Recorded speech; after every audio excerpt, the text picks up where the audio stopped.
La COVID-19 afecta sobre todo al sistema respiratorio, pero también tiene un fuerte impacto psicológico. Haber sufrido la enfermedad con síntomas graves puede dejar secuelas como la depresión, el decaimiento o la ansiedad.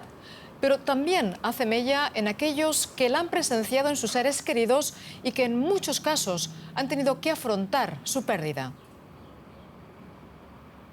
Hola y bienvenidos a nuestro especial sobre la COVID-19. Hoy nos vamos a centrar en los efectos psicológicos de la pandemia, sobre todo en aquellas personas que han padecido la enfermedad y en sus familiares.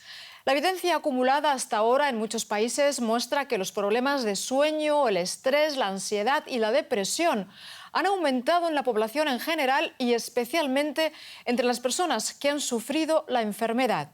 Les mostramos el caso de una pareja en Colombia. Llega la noche a Bogotá y para la familia Galindo Daza vuelven los recuerdos del coronavirus.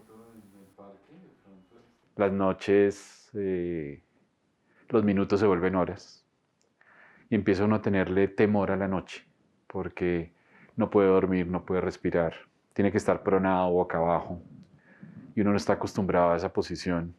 Entonces empieza a jugar un sentimiento también de angustia, ansiedad, no saber qué te pasa. Óscar y Connie sobrevivieron a un cuadro grave de coronavirus. Óscar estuvo ingresado en una unidad de cuidado intensivo.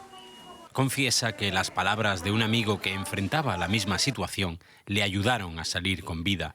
Su amigo no tuvo la misma suerte. Lo llamo y coincide que él está hospitalizado por COVID. Y él es el que me da fuerza, me dice, ánimo Óscar.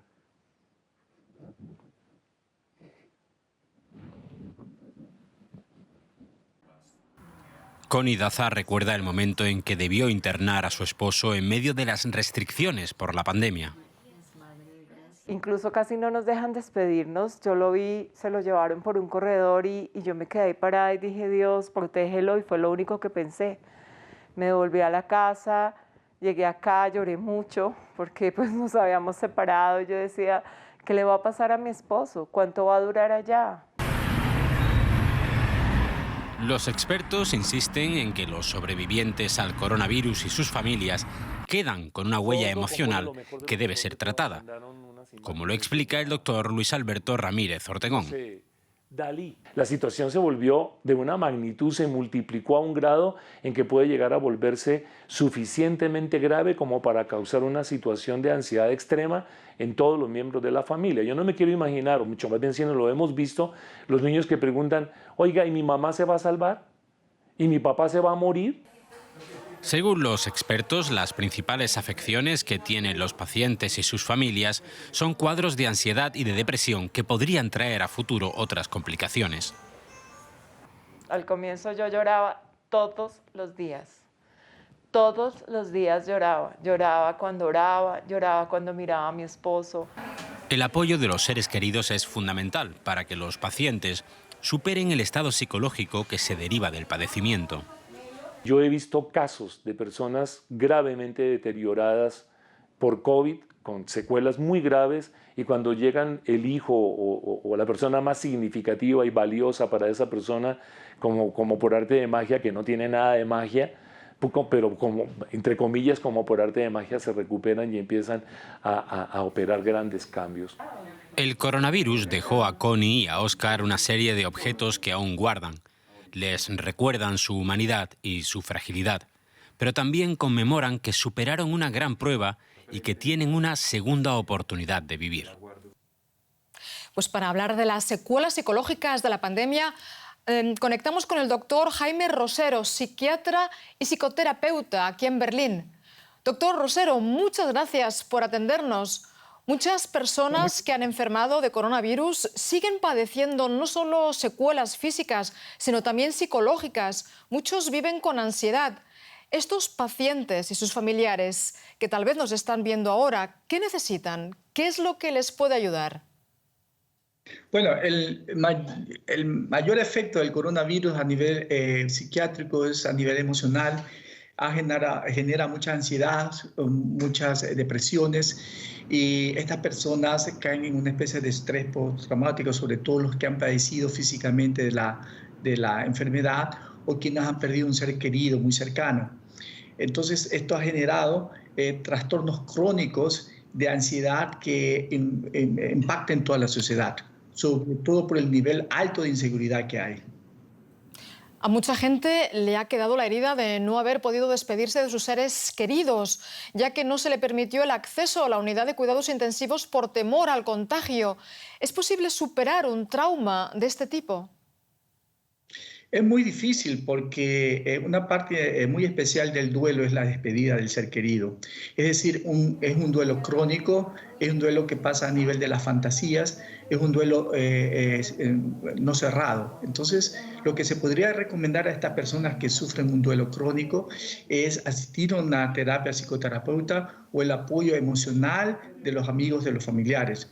O, en su defecto, encontrar un puente de despedida entre el ser que se ha perdido y el sobreviviente. Es decir, hay muchas formas como escribirle una carta, pero eso son partes de la psicoterapia que se deben ser tratados profundamente por parte de un profesional del ramo. Usted es psicólogo y psiquiatra infantil. ¿De qué forma está afectando la pandemia a los niños? ¿Está viendo usted problemas específicos en su consulta? Sí, muchísimos.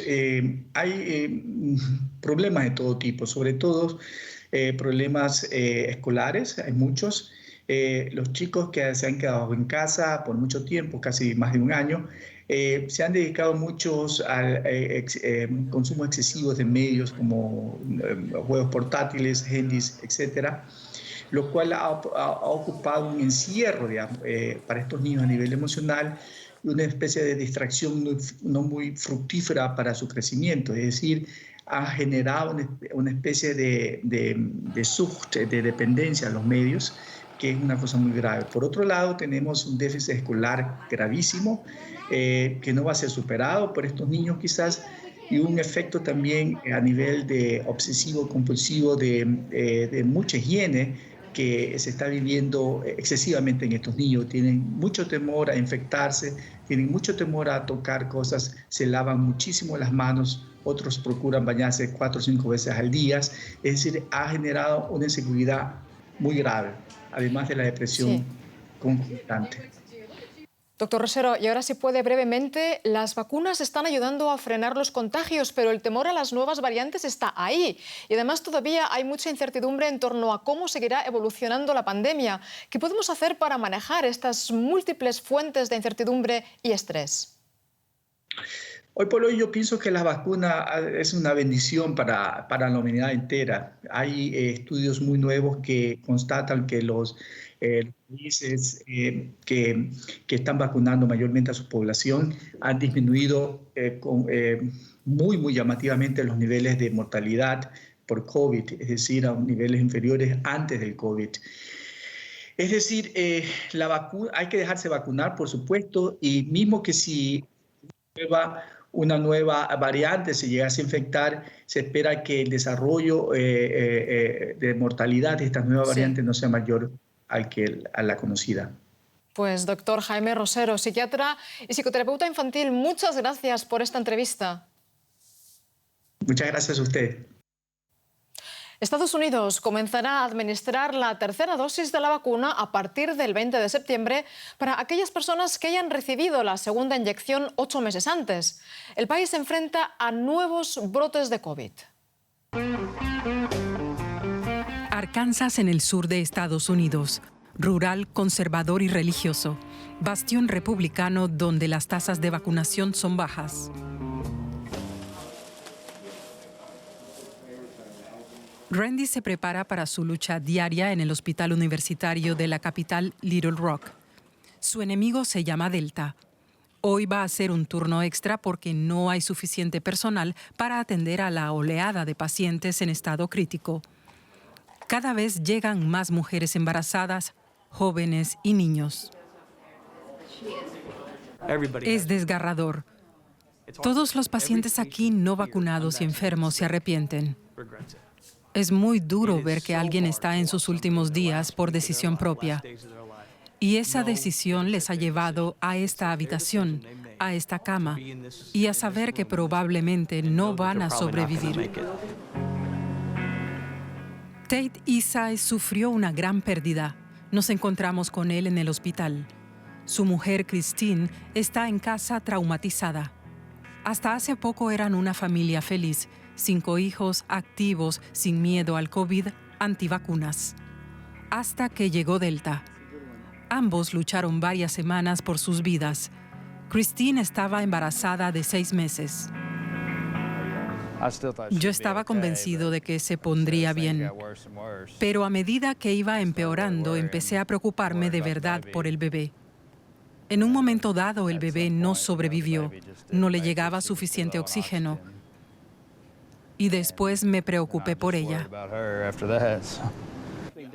Es un tema polémico en todo Estados Unidos, un tema que sigue exaltando la derecha a través de los medios de comunicación, los predicadores y los políticos. Todo mientras las tasas de infección se disparan. En el estado de Florida no habrá restricciones ni exigencias. La variante Delta ya era entonces una tontería y lo sigue siendo ahora. En esta iglesia no se llevarán mascarillas, no se llevarán. Y también les digo, no se vacunen, no se vacunen. La preocupación aumenta. Cory Gordon trata de contrarrestarlo en su pequeña farmacia de Little Rock. Cualquiera puede ponerse la vacuna aquí, igual que en el resto de Estados Unidos. Vacunarse es tan fácil como comprar una pastilla para la garganta. Cada día aparece más gente por miedo a la variante Delta. Estos niños solo quieren volver a la escuela sin preocupaciones. Y este cartero solo quiere entregar paquetes. Tate ha sufrido una pérdida muy dolorosa, pero asegura que su historia no fue en vano si logra convencer a más gente de que se vacune. Y hasta aquí nuestro especial sobre la COVID-19. Gracias por su atención. Hasta pronto y cuídense.